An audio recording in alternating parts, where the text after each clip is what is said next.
अनुसय मातेचा मुलगा एवढंच सांगाल, त्रिमुखी वाले सुद्धा म्हणजे तुम्ही त्रिमुखी जे मानतात त्यांना सुद्धा विचारा, दत्तात्रय प्रभू महाराजांचा त्यांचे आई वडील कोण होते, तर अत्रि ऋषी आणि अनुसया माताच सांगाल.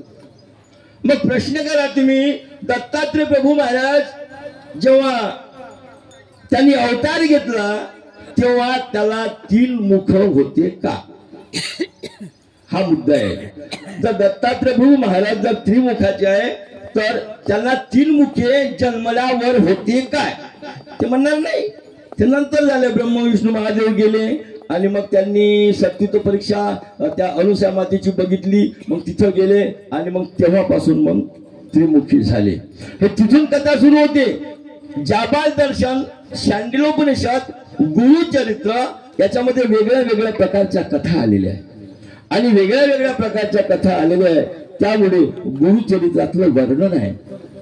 जे अनुसया मातेच्या सतीत्वाची परीक्षा बघण्याकरता गेले होते ब्रह्मा विष्णू महादेव, ती कथा वेगळी आहे. ती कथा तुम्हा सर्वांना माहिती आहे, मी ती कथा सांगणार नाही आहे तुम्हाला. गारेचा भात करून दिला. आता गारेचा भात कोणी केला, अनुसया मातेनं केला. गारेचा भात कोणी केला, त्या ठिकाणी स्वयं ऋषी नावानं त्या ठिकाणी दत्तात्रय प्रभू महाराज विद्यमान होते, मानभाव पंत म्हणतोय. आणि म्हणून मग त्या ठिकाणी गारेचा भात केला. दत्तात्रय प्रभू स्वयं ऋषी नावाने रांगत रांगत गेले आणि झाकणाला हात लावला, अवलोकन केलं, गारेचा भात झाला.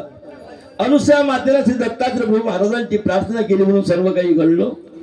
एवढंच नाही तर ते शेवटी गारेचा भात झाल्यानंतर त्याला वाटलं की आपण आपल्या शर्यतीमध्ये आपण हरलो, म्हणून अनुसया मातेला ते म्हणतात, जेवणाच्या वेळी विवस्त्र होऊन आम्हाला अन्न वाढावं. देवानं असं कुठं मागावं, देवानी असं मागायला पाहिजे काय भक्तांना, पण ते म्हणतात नग्न होऊनी आम्हासी अन्न वाढावे परियेसी, आम्हाला अशा प्रकारे तू जेवण दे.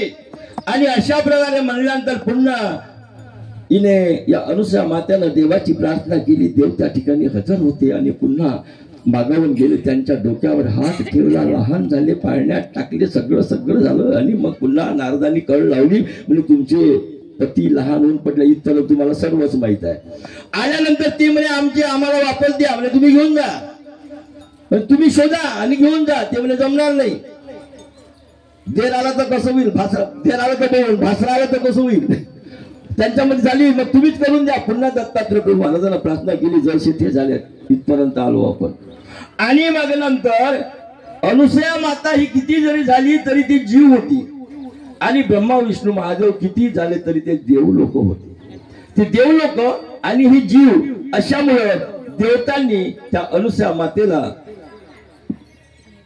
मागितलं, म्हणजे आम्ही प्रसन्न झालो, मागा तुम्हाला काय मागायचं आहे. तर अनुसया मातेला त्यांनी प्रश्न केला, मागा तुम्हाला काय मागायचं आहे. तर असं म्हटल्यानंतर त्यांनी काय म्हटलं, अनुसया मातेनं काय मागितलं, तिघे जणी माझे घरी, तिघे जण माझे घरी राहावे माझे पुत्रा परी, हेच मागतो.